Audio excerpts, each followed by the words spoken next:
আসসালামু আলাইকুম ভিউয়ার্স। তো আজকে আপনাদেরকে দেখাবো মরিচের চারা কীভাবে রোপণ করতে হয়। তো আমি নার্সারি থেকে 4টি মরিচের চারা আনিছি।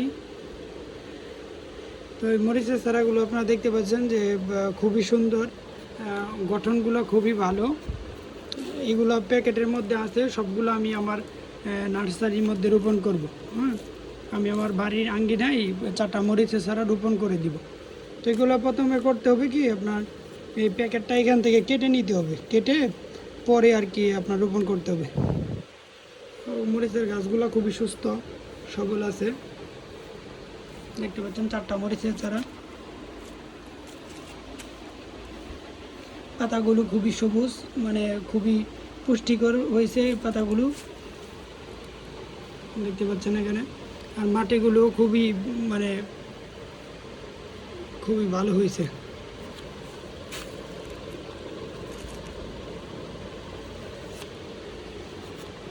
প্রত্যেকটা চারা আমি করব কি, প্রথমে আর কি এখান থেকে ব্যাগটা কেটে তারপরে আবার মাটিতে রোপণ করতে হবে চারাগুলো।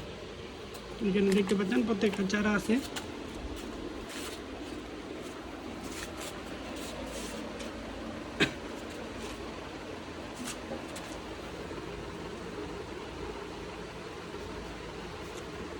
আর মাটিটা যেটা করতে হবে মরিচের রোপণের জন্য, শুকনা জায়গায়, ছায়াযুক্ত স্থানে মরিচ তেমন ভালো হয় না। তো এগুলো রোপণ করার জন্য ভালো জায়গা দেখে ভালোভাবে মাটিগুলা কুপিয়ে তারপর মরিচের চারাগুলো রোপণ করতে হবে।